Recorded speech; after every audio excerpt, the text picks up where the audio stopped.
Covid മഹാമാരിയെ ശരിക്കും തോൽപ്പിച്ചത് കോവിഡ് വാക്സിൻ അല്ല, നമ്മുടെ ശരീരത്തിൻ്റെ തന്നെ ഇമ്മ്യൂണിറ്റി അഥവാ പ്രതിരോധ ശേഷിയാണ്. കോവിഡ് മാത്രമല്ല, സ്മോൾ പോക്സ്, അഞ്ചാം പനി, പോളിയോ തുടങ്ങി ഇന്ന് പ്രതിരോധ വാക്സിനുകൾ നിലവിലുള്ള എല്ലാ അസുഖങ്ങളെയും തോൽപ്പിക്കുന്നത് ശരിക്കും നമ്മുടെ ഇമ്മ്യൂണിറ്റിയാണ്. അതത് അസുഖത്തിന് കാരണമാകുന്ന രോഗാണുവിനെ സേഫായ രീതിയിൽ നമ്മുടെ ശരീരത്തിന് പരിചയപ്പെടുത്തി കൊടുക്കുക മാത്രമാണ് ഇത്തരം വാക്സിനുകൾ ചെയ്യുന്നത്.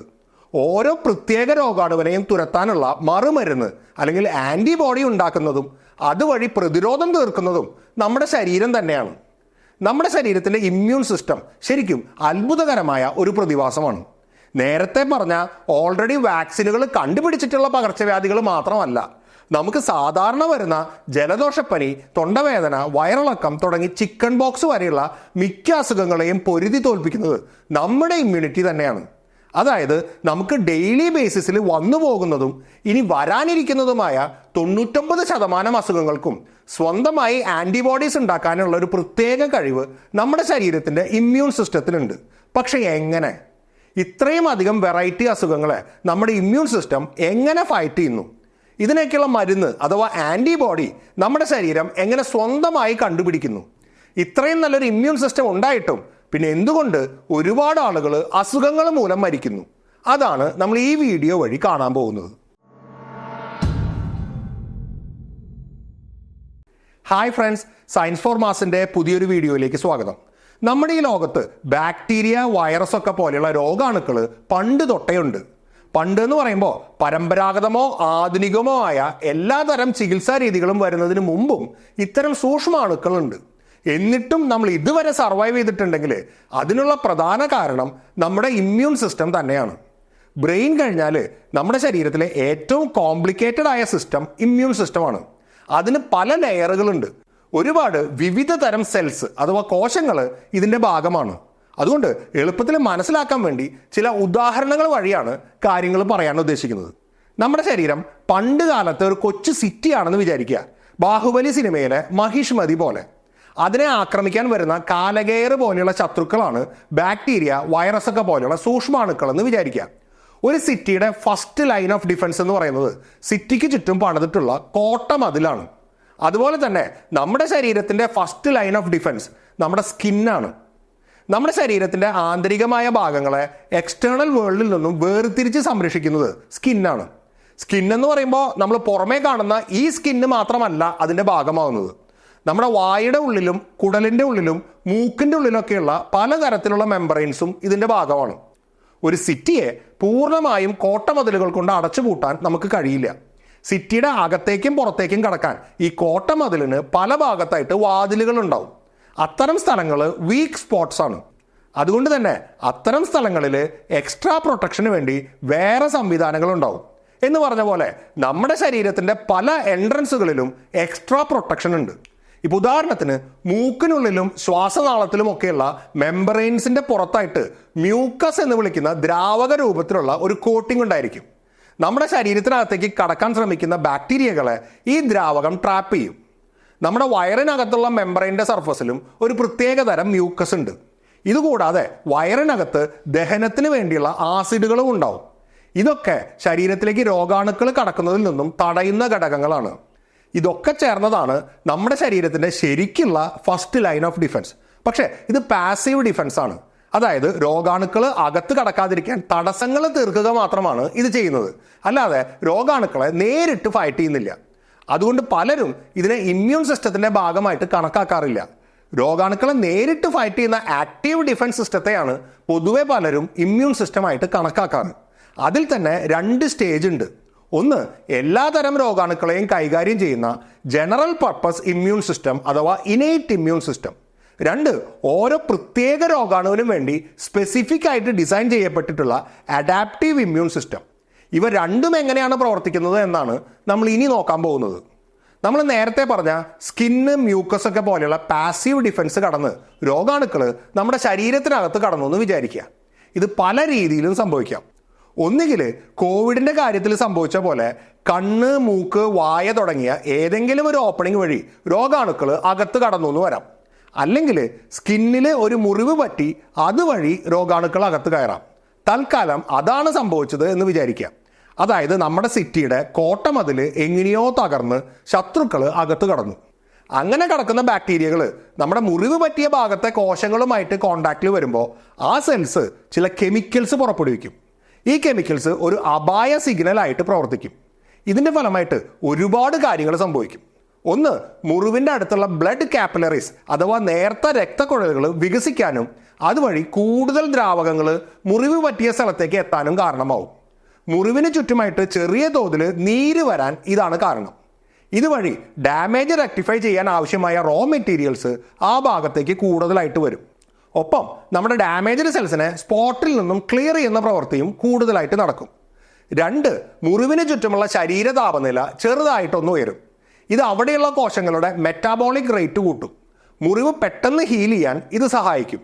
3, ഈ chemical signals we are under attack എന്നുള്ള ഒരു അപായ സിഗ്നലായിട്ട് ആക്ട് ചെയ്യും. ഇതിൻ്റെ ഫലമായിട്ട് നമ്മുടെ ആക്റ്റീവ് ഇമ്മ്യൂൺ സിസ്റ്റത്തിൻ്റെ ഫസ്റ്റ് സ്റ്റേജായ ഇനേറ്റ് ഇമ്മ്യൂൺ സിസ്റ്റം ആക്റ്റീവ് ആവും. ഇതിൻ്റെ ഫലമായിട്ട് ജനറൽ പർപ്പസ് ഇമ്മ്യൂൺ സെൽസ് അഥവാ നമ്മുടെ സിറ്റിയിലെ സാധാരണ പടയാളികൾ രംഗത്തെത്തും. നമ്മുടെ ബ്ലഡ് വെസൽസിലൂടെ സദാസമയവും ഈ ഇമ്മ്യൂൺ സെൽസ് റോന്ത് ചുറ്റുന്നുണ്ടായിരിക്കും.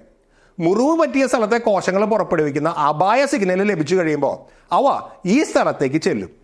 അവിടുത്തെ ബ്ലഡ് കാപ്പിലറീസ് ഓൾറെഡി ഡയലേറ്റ് ചെയ്തിരിക്കുന്നതുകൊണ്ട് ഇവയ്ക്ക് അതിലൂടെ കടന്ന് നേരിട്ട് സ്പോട്ടിലെത്താൻ കഴിയും. അതോടുകൂടി യുദ്ധം തുടങ്ങുകയായി. ആദ്യം സീനിലെത്തുന്നത് ന്യൂട്രോഫിൽസ് എന്ന് വിളിക്കുന്ന ഇമ്മ്യൂൺ സെൽസ് ആണ്. അവരാണ് നമ്മുടെ സിറ്റിയുടെ കാലാൾപ്പട. അവ എണ്ണത്തിൽ കൂടുതലുണ്ടായിരിക്കും. മാത്രമല്ല അവ വളരെ എനർജറ്റിക്കും വയലൻറ്റുമാണ്. അവ പല രീതിയിലാണ് ആക്രമിക്കുന്നത്. ഒന്നുകിൽ ഇവ ബാക്ടീരിയകളുടെ നേരെ ഡെഡ്ലി കെമിക്കൽസ് പുറപ്പെടുവിക്കും, അല്ലെങ്കിൽ ഇവ ഓരോന്നും ഓരോ ബാക്ടീരിയയെ വീതം വിഴുങ്ങും. ഇനി അതുമല്ലെങ്കിൽ അവ സ്വയം പൊട്ടിത്തെറിച്ച് ചുറ്റുമുള്ള ബാക്ടീരിയകളെ അവരുടെ DNA-യിൽ നിന്നും ഉണ്ടാക്കിയ ഒരു രാസവസ്തു ഉപയോഗിച്ച് ട്രാപ്പ് ചെയ്ത് കൊല്ലും. അങ്ങനെ പല രീതിയിൽ ഇവ ബാക്ടീരിയകളെ നശിപ്പിക്കാൻ തുടങ്ങും. ന്യൂട്രോഫിൽസിൻ്റെ ഈ പരാക്രമം വളരെ കൂടുതലായതുകൊണ്ട് അവ മൂലം നമ്മുടെ ശരീരത്തിലെ ചില നോർമൽ സെൽസിനും ഡാമേജ് പറ്റും. പക്ഷേ തൽക്കാലം അത് ശ്രദ്ധിക്കാൻ നേരമില്ല. ആക്രമിക്കുന്ന ശത്രു സൈന്യത്തെ നശിപ്പിക്കുക എന്നതിനാണ് ഇപ്പോൾ പ്രസക്തി. അകത്തേക്ക് കടന്ന ബാക്ടീരിയകളുടെ അളവ് കുറവാണെങ്കിൽ ഈ ന്യൂട്രോഫിൽസ് തന്നെ അവയെ ഒതുക്കും. പക്ഷെ ചില അവസരങ്ങളിൽ നമ്മുടെ ശരീരത്തിൽ കടന്നിരിക്കുന്ന ബാക്ടീരിയകളുടെ എണ്ണം വളരെ കൂടുതലായിരിക്കും. മാത്രമല്ല അവ നമ്മുടെ ശരീരത്തിൽ കയറിയ ശേഷം പെരുകാനും തുടങ്ങിയിട്ടുണ്ടാവും. അങ്ങനെ ശത്രു സൈന്യം എണ്ണത്തിൽ കൂടുതലാണെങ്കിൽ നമ്മുടെ കാലാൾപ്പടയുടെ കയ്യിൽ കാര്യങ്ങൾ നിൽക്കില്ല. അപ്പോഴാണ് നമ്മുടെ നോർമൽ സൈന്യത്തിലെ തന്നെ ജയൻസ് അഥവാ ഭീമന്മാർ കളത്തിലിറങ്ങുന്നത്. മാക്രോഫേജസ് എന്നാണ് ഇവയെ വിളിക്കുന്നത്. നമ്മുടെ നോർമൽ സെൽസ് ഒരു മനുഷ്യൻ്റെ അത്രയ്ക്ക് ഉണ്ടെങ്കിൽ ഒരു മാക്രോഫേജ് ഒരു വലിയ കാട്ടുപോത്തിൻ്റെ അത്രയ്ക്ക് ഉണ്ടാവും. അവയുടെ ബോഡിയിൽ ഒരുപാട് കൈകൾ പോലെ നീണ്ടു നിൽക്കുന്ന സ്ട്രക്ചേഴ്സ് ഉണ്ട്. ഈ കൈകൾ ഉപയോഗിച്ച് അവ ബാക്ടീരിയകളെ പിടിച്ചു വിഴുങ്ങും, എന്നിട്ട് ദഹിപ്പിച്ചു കളയും. ഫാഗോസൈറ്റോസിസ് എന്നാണ് ഈ പ്രോസസ്സിൻ്റെ പേര്. നേരത്തെ കണ്ട ന്യൂട്രോഫിൽസും ഫാഗോസൈറ്റോസിസ് ചെയ്യുമെങ്കിലും അവയ്ക്ക് വളരെ കുറച്ച് ബാക്ടീരിയകളെ മാത്രമേ വിഴുങ്ങാൻ കഴിയൂ. അത് കഴിഞ്ഞാൽ അവ സ്വയം പൊട്ടിത്തെറിക്കും. അതുകൊണ്ട് തന്നെ അവയുടെ ലൈഫ് സ്പാൻ വളരെ കുറവാണ്. എന്നാൽ ഒരു മാക്രോഫേജിന് ഒരുപാട് ബാക്ടീരിയകളെ വിഴുങ്ങാൻ കഴിയും. അതിനോടൊപ്പം തന്നെ അവ ന്യൂട്രോഫിൽസിൻ്റെ പരാക്രമം മൂലമുണ്ടാകുന്ന വേസ്റ്റ് പ്രോഡക്ട്സ് ക്ലിയർ ചെയ്യുകയും ചെയ്യും. അങ്ങനെ മാക്രോഫേജസും ബാക്കിയുള്ള ന്യൂട്രോഫിൽസും ചേർന്ന് ഒരു ബാക്ടീരിയൽ ഇൻഫെക്ഷനെ മാക്സിമം ഒതുക്കും. അതേസമയം തന്നെ മുറിവ് മൂലമുണ്ടായ സ്കിൻ ഡാമേജ് റെക്ടിഫൈ ചെയ്യാനുള്ള ശ്രമങ്ങൾ മറ്റൊരു സൈഡിലൂടെ ശരീരം നടത്തുന്നുണ്ടായിരിക്കും. എല്ലാം നല്ല രീതിക്ക് നടന്നാൽ കാര്യങ്ങൾ ഇവിടം കൊണ്ട് തീരും.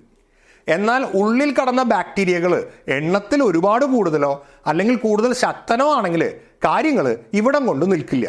അപ്പോഴാണ് നമ്മുടെ ശരീരത്തിൻ്റെ സ്പെഷ്യലി ട്രെയിൻഡ് കമാൻഡോസിനെ യുദ്ധമുഖത്തേക്ക് ഇറക്കേണ്ട ആവശ്യം വരുന്നത്.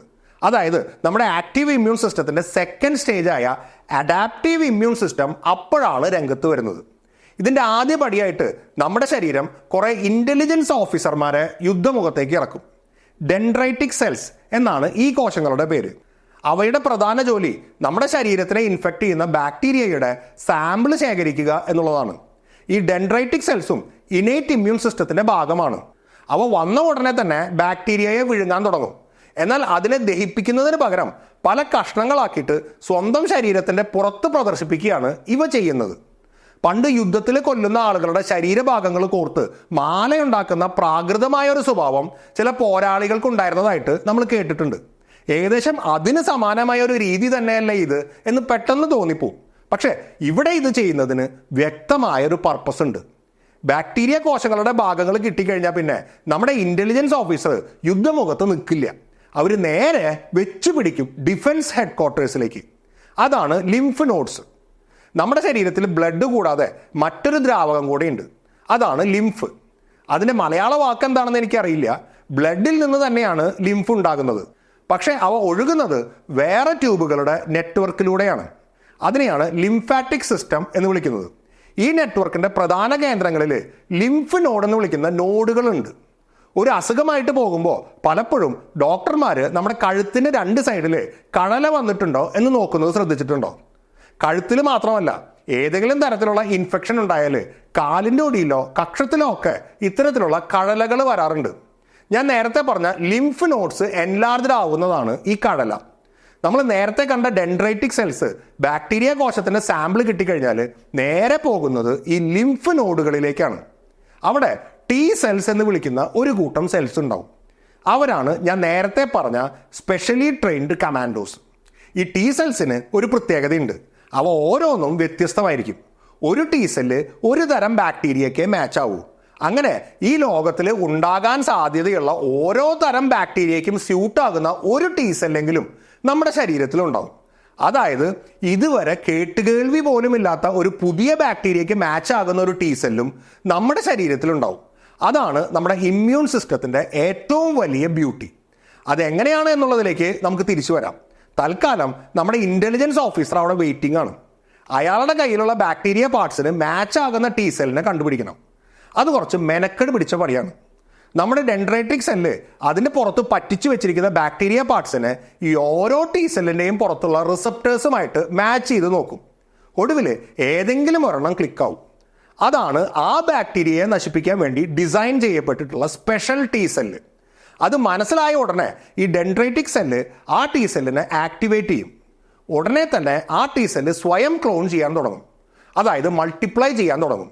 അങ്ങനെ ഈ പ്രത്യേക തരം ബാക്ടീരിയയെ കൊല്ലാൻ വേണ്ടി ഡിസൈൻ ചെയ്യപ്പെട്ട കമാൻഡോസിൻ്റെ ഒരു ആർമി തന്നെ രൂപപ്പെടും. ആ ആർമി യുദ്ധമുഖത്ത് എത്തുന്നതോടുകൂടി കാര്യങ്ങൾ മാറി മറയും. ഈ ടി സെൽസ് തന്നെ 2 തരം ടി സെൽസ് ഉണ്ട്. അതിലേക്കൊന്നും ഇപ്പം കടക്കുന്നില്ല. എന്തായാലും ഇവർ യുദ്ധമുഖത്ത് എത്തിക്കഴിഞ്ഞാൽ ആദ്യം ചെയ്യുന്നത് ഓൾറെഡി യുദ്ധം ചെയ്ത് തളർന്നിരിക്കുന്ന മാക്രോഫേജുകളെ റീആക്ടിവേറ്റ് ചെയ്യുക എന്നുള്ളതാണ്. കെമിക്കൽ സിഗ്നൽസ് ഉപയോഗിച്ചാണ് ഇത് ചെയ്യുന്നത്. അത് ചെയ്ത് കഴിയുമ്പോൾ ഈ മാക്രോഫേജുകൾ മുമ്പത്തേക്കാൾ കൂടുതൽ എഫിഷ്യൻ്റ് ആയിട്ട് ബാക്ടീരിയകളെ നശിപ്പിക്കാൻ തുടങ്ങും. അതുകൂടാതെ ഈ ടി സെൽസും ബാക്ടീരിയകളെ നേരിട്ട് നശിപ്പിക്കും. ഈ പർട്ടിക്കുലർ ബാക്ടീരിയയുടെ മേലുള്ള റിസപ്റ്റേഴ്സുമായിട്ട് ഈ ടി സെൽസിൻ്റെ റിസപ്റ്റേഴ്സ് മാച്ച് ചെയ്യുന്നത് കൊണ്ട് ഇവയ്ക്ക് ബാക്ടീരിയകളെ തെരഞ്ഞു പിടിച്ച് നശിപ്പിക്കാൻ ഈസി ആയിട്ട് കഴിയും. ഇതേ സമയം തന്നെ മറ്റൊരു കാര്യം കൂടി നമ്മുടെ ശരീരത്തിൽ നടക്കും. നമ്മൾ നേരത്തെ കണ്ട ലിംഫ് നോഡ്സിൽ ടി സെൽസ് കൂടാതെ ബി സെൽസ് എന്ന് വിളിക്കുന്ന ഒരു തരം സെൽസ് കൂടെ ഉണ്ടാവും. ഈ ബി സെൽസ് നേരിട്ട് യുദ്ധം ചെയ്യുന്ന ആളുകളല്ല, അവർ കെമിക്കൽ വെപ്പൺസിൻ്റെ ആളുകളാണ്. ആൻറ്റിബോഡി എന്ന് വിളിക്കുന്ന രാസവസ്തുവാണ് ഇവ ഉണ്ടാക്കുന്നത്. ബാക്ടീരിയ കോശങ്ങളുടെ പുറത്ത് റിസപ്റ്റേഴ്സ് എന്ന് വിളിക്കുന്ന ചില പ്രോട്ടീൻസ് ഉണ്ടായിരിക്കും. ഈ റിസപ്റ്റേഴ്സ് ഉപയോഗിച്ചാണ് അവ നമ്മുടെ കോശങ്ങളുടെ അകത്ത് കിടക്കുന്നതും അവയെ ആക്രമിക്കുന്നതും. ബി സെൽസ് ഉണ്ടാക്കുന്ന ആൻറ്റിബോഡിയും ഒരു തരം പ്രോട്ടീനാണ്. അതിന് ബാക്ടീരിയ കോശങ്ങളുടെ സർഫസിലുള്ള റിസപ്റ്ററുമായിട്ട് കൃത്യം ബൈൻഡ് ചെയ്യാൻ കഴിയും. അതുവഴി ബാക്ടീരിയകൾക്ക് നമ്മുടെ കോശങ്ങളെ അറ്റാക്ക് ചെയ്യാൻ കഴിയാതെയാവും. അങ്ങനെയാണ് ആൻറ്റിബോഡീസ് ബാക്ടീരിയകളെ തോൽപ്പിക്കുന്നത്. ഓരോ ബാക്ടീരിയയുടെയും റിസപ്റ്റർ വ്യത്യസ്തമായിരിക്കും. അതുകൊണ്ട് തന്നെ ഓരോ ബാക്ടീരിയയ്ക്കുള്ള ആൻറ്റിബോഡിയും വ്യത്യസ്തമായിരിക്കും. ഒരു ബി സെല്ലിന് ഒരു തരം ആൻറ്റിബോഡിയെ മാത്രമേ ഉണ്ടാക്കാൻ കഴിയൂ. അപ്പോൾ വ്യത്യസ്ത തരം ബാക്ടീരിയകൾക്കുള്ള ആൻറ്റിബോഡി ഉണ്ടാക്കാൻ വ്യത്യസ്ത തരം ബി സെൽസ് ഉണ്ടായിരിക്കണം. ടി സെൽസിൻ്റെ പോലെ തന്നെ ബി സെൽസും നമ്മുടെ ശരീരത്തിൽ ഒരുപാട് വെറൈറ്റി ഉണ്ടാവും. അതായത് ഈ ലോകത്തിലുള്ള ഓരോ ബാക്ടീരിയയ്ക്കും അഗൻസ്റ്റ് ആയിട്ടുള്ള ഒരു ബി സെല്ലെങ്കിലും നമ്മുടെ ശരീരത്തിലുണ്ടാവും. നമ്മളെ ഇൻഫെക്റ്റ് ചെയ്തിരിക്കുന്ന ബാക്ടീരിയയ്ക്ക് മാച്ച് ചെയ്യുന്ന ബി സെല്ലും അതിലുണ്ടാവും. നമ്മൾ നേരത്തെ പറഞ്ഞ ലിംഫ് നോഡിലൂടെ ആ ബാക്ടീരിയ കടന്നു പോകുമ്പോൾ ബി സെല്ലുകളുടെ കൂട്ടത്തിൽ നിന്നും ഒരു ബി സെല്ല് അതിനെ തിരിച്ചറിയും. അങ്ങനെ തിരിച്ചറിഞ്ഞു കഴിഞ്ഞാൽ ആ ബി സെല്ല് ബാക്ടീരിയയുടെ സാമ്പിളും കൊണ്ട് വെരിഫിക്കേഷന് വേണ്ടി നേരത്തെ ആക്ടിവേറ്റ് ചെയ്തിരുന്ന ഒരു ടി സെല്ലിൻ്റെ അടുത്തേക്ക് പോകും. അത് ശരിയായ ബാക്ടീരിയ തന്നെയാണെന്ന കൺഫർമേഷൻ ടി സെല്ല് കൊടുക്കും. അഥവാ ബി സെല്ലിനെ ടി സെല്ല് ആക്ടിവേറ്റ് ചെയ്യും. അത് കഴിഞ്ഞാൽ ഈ ബി സെല്ല് സ്വയം മൾട്ടിപ്ലൈ ചെയ്ത് തൻ്റെ പോലെ തന്നെയുള്ള ഒരുപാട് ബി സെൽസിനെ ഉണ്ടാക്കും. ഇവയെല്ലാം ചേർന്ന് ആ പർട്ടിക്കുലർ ബാക്ടീരിയയ്ക്ക് അഗൻസ്റ്റ് ആയിട്ടുള്ള കെമിക്കൽ അഥവാ ആൻറ്റിബോഡി ഉണ്ടാക്കും. ഈ ആൻറ്റിബോഡി ബ്ലഡ് വഴി ഇൻഫെക്ഷൻ ഉള്ള സ്ഥലത്തെത്തി അവിടുത്തെ ബാക്ടീരിയകളുമായിട്ട് ബൈൻഡ് ചെയ്യും. അതോടുകൂടി ബാക്ടീരിയകൾ വളരെയധികം വീക്കാവും. പിന്നെ ടി സെൽസും മാക്രോഫേജസും ന്യൂട്രോഫിൽസും ചേർന്ന് അവയെ പൂർണ്ണമായും നശിപ്പിച്ചു കളയും. അങ്ങനെയാണ് നമ്മുടെ ശരീരം ഒരു ഇൻഫെക്ഷനെ പൂർണ്ണമായും ഇല്ലാതാക്കുന്നത്. അതായത് നമ്മുടെ സ്പെഷ്യലിസ്റ്റ് കമാൻഡോസായ അഡാപ്റ്റീവ് ഇമ്മ്യൂൺ സിസ്റ്റത്തിലെ ടി സെൽസും ബി സെൽസും ആക്റ്റീവായി കഴിഞ്ഞാൽ മിക്കവാറും ഇൻഫെക്ഷൻസൊക്കെ നിയന്ത്രണത്തിലാവും. പക്ഷെ പ്രശ്നം എന്താണെന്ന് വെച്ചാൽ ഈ അഡാപ്റ്റീവ് ഇമ്മ്യൂൺ സിസ്റ്റം ആക്റ്റീവ് ആവാൻ കുറച്ച് സമയം വേണം. അതാണ് അതിൻ്റെ ഒരു ഡ്രോബാക്ക്. ഈ ടി സെല്ലിനും ബി സെല്ലിനും മറ്റൊരു പ്രത്യേകത കൂടിയുണ്ട്. ഒരു ഇൻഫെക്ഷൻ പൂർണ്ണമായും നിയന്ത്രണത്തിലായി കഴിഞ്ഞാൽ അതിനെ നേരിടാൻ വേണ്ടി ഉണ്ടായ മിക്കവാറും ടി സെൽസും ബി സെൽസും നശിച്ചു പോകും. പക്ഷേ അവയിൽ കുറച്ചെണ്ണം മെമ്മറി സെൽസ് ആയിട്ട് മാറും. ഈ മെമ്മറി സെൽസ് അത്രയ്ക്ക് പെട്ടെന്നൊന്നും നശിക്കില്ല. ചില കേസുകളിൽ ഈ മെമ്മറി സെൽസ് ഒരു മനുഷ്യൻ്റെ ജീവിതകാലം മുഴുവനും കൂടെ ഉണ്ടാവും. അതേ ബാക്ടീരിയ വീണ്ടും ശരീരത്തിൽ ഇൻഫെക്റ്റ് ചെയ്യുന്ന സാഹചര്യം വന്നാൽ ഈ മെമ്മറി സെൽസ് പെട്ടെന്ന് തന്നെ ഫീൽഡിലേക്ക് ഇറങ്ങും. അതിന് കാലതാമസം ഉണ്ടാവില്ല. അതുകൊണ്ട് ഈ മെമ്മറി സെൽസ് ഉള്ളിടത്തോളം കാലം ഒരിക്കൽ ഇൻഫെക്റ്റ് ചെയ്ത ബാക്ടീരിയയ്ക്ക് നമ്മളെ വീണ്ടും കാര്യമായി ഇൻഫെക്റ്റ് ചെയ്യാൻ കഴിയില്ല. ഞാൻ ഓരോ തവണയും ബാക്ടീരിയ എന്ന് പറയുമ്പോൾ നമുക്ക് അസുഖമുണ്ടാക്കുന്ന രോഗാണു എന്നാണ് ഉദ്ദേശിക്കുന്നത് കേട്ടോ. അതിപ്പോൾ ബാക്ടീരിയ ആവാം, വൈറസ് ആവാം, അല്ലെങ്കിൽ മറ്റേതെങ്കിലും രോഗാണു ആവാം. പാത്തോജൻ എന്നാണ് ശരിക്കും ഉപയോഗിക്കേണ്ട വാക്ക്. അത് പലർക്കും അത്രയ്ക്കും പരിചയമുള്ള വാക്കല്ലാത്തത് കൊണ്ട് ബാക്ടീരിയ എന്ന് പറഞ്ഞേ ഉള്ളൂ. രോഗാണുവിൻ്റെ ടൈപ്പ് മാറുന്നതനുസരിച്ച് നമ്മൾ നേരത്തെ കണ്ട ഇമ്മ്യൂൺ റെസ്പോൺസിൻ്റെ സീക്വൻസിൽ ചെറിയ ചില മാറ്റങ്ങൾ ഉണ്ടായിരിക്കും. എങ്കിലും ഓവറോൾ പ്രോസസ്സ് ഏകദേശം സെയിം തന്നെയായിരിക്കും. പിന്നെ ഈ പറഞ്ഞതിലും ഒരുപാട് കോംപ്ലിക്കേറ്റഡ് ആയിട്ടാണ് കാര്യങ്ങൾ നമ്മുടെ ശരീരത്തിൽ നടക്കുന്നത്. ഇവിടെ അത് മാക്സിമം സിമ്പിളാക്കി പറയാൻ ശ്രമിച്ചു എന്നേ ഉള്ളൂ.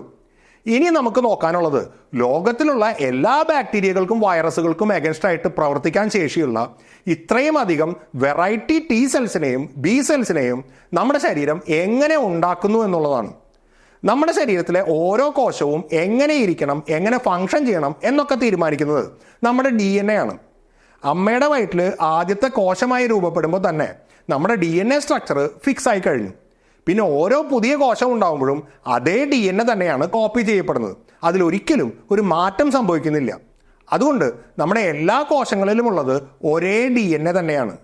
ഈ DNAയിലുള്ള ഇൻസ്ട്രക്ഷൻസ് ഉപയോഗിച്ചാണ് ഓരോ സെൽസും അവയ്ക്ക് ആവശ്യമായ പ്രോട്ടീൻസ് ഉണ്ടാക്കുന്നത്. അതുകൊണ്ട് തന്നെ നമ്മുടെ കോശങ്ങൾക്ക് എന്തൊക്കെ ചെയ്യാൻ കഴിയുമെന്നത് നമ്മൾ ജനിക്കുമ്പോഴേ ഫിക്സഡ് ആണ്. വളരെ ചുരുക്കം ചില അസുഖങ്ങളെ നേരിടാൻ വേണ്ട ജനറ്റിക് കോഡുകൾ മാത്രമേ നമ്മുടെ കോശങ്ങൾക്ക് ജന്മസിദ്ധമായി ഉണ്ടാവൂ. പിന്നെ എങ്ങനെയാണ് എല്ലാ തരം അസുഖങ്ങൾക്കുള്ള ടി സെൽസിനെയും ബി സെൽസിനെയും നമ്മുടെ ശരീരം ഉണ്ടാക്കുന്നത്?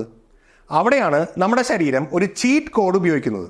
ഓരോ പുതിയ ടി സെല്ലും ബി സെല്ലും ഉണ്ടാവുമ്പോൾ അതിലെ DNAയിലെ ആവശ്യമായ ഭാഗങ്ങളിൽ തികച്ചും റാൻഡമായ മാറ്റങ്ങൾ വരുത്താനുള്ള സ്വാതന്ത്ര്യം ആ സെല്ലുകൾക്ക് മാത്രമായിട്ട് ശരീരം കൊടുത്തിട്ടുണ്ട്.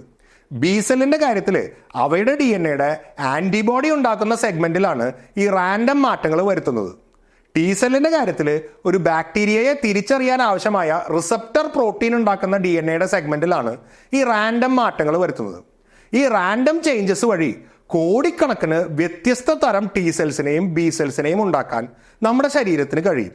അതുകൊണ്ട് അതിലേതെങ്കിലും ഒന്ന് എന്തായാലും നമ്മളെ ഇൻഫെക്റ്റ് ചെയ്യുന്ന ബാക്ടീരിയയുമായിട്ട് ചേരും. DNA സെഗ്മെൻസിൻ്റെ ഈ റാൻഡം മിക്സിംഗ് വഴിയാണ് ലോകത്തിലുള്ള ഏത് രോഗാണുവിനുമുള്ള പ്രതിരോധം നമ്മുടെ ശരീരം ഉണ്ടാക്കുന്നത്. ഇനി ബാക്കിയാവുന്നത് രണ്ട് ചോദ്യങ്ങളാണ്. അങ്ങനെ ഏത് രോഗാണുവിനുമുള്ള പ്രതിരോധം തീർക്കാൻ നമ്മുടെ ശരീരത്തിന് കഴിയുമെങ്കിൽ പിന്നെ എന്തുകൊണ്ടാണ് ഇന്നും ഒരുപാട് ആളുകൾ അസുഖങ്ങൾ മൂലം മരിക്കുന്നത്? എന്തുകൊണ്ടാണ് നമുക്ക് വാക്സിനുകൾ ആവശ്യമായി വരുന്നത്? ഒരൊറ്റ ഉത്തരത്തിൽ ഒതുക്കാവുന്ന ചോദ്യങ്ങളല്ല ഇതൊന്നും. ഇതിൻ്റെ ഒന്നാമത്തെ ഉത്തരം ഓൾറെഡി ഈ വീഡിയോയിൽ തന്നെ പറഞ്ഞിട്ടുണ്ട്. 2, നമുക്കില്ലാത്തൊരു വലിയ അഡ്വാൻറ്റേജ് നമ്മളെ ഇൻഫെക്റ്റ് ചെയ്യുന്ന രോഗാണുക്കൾക്കുണ്ട്.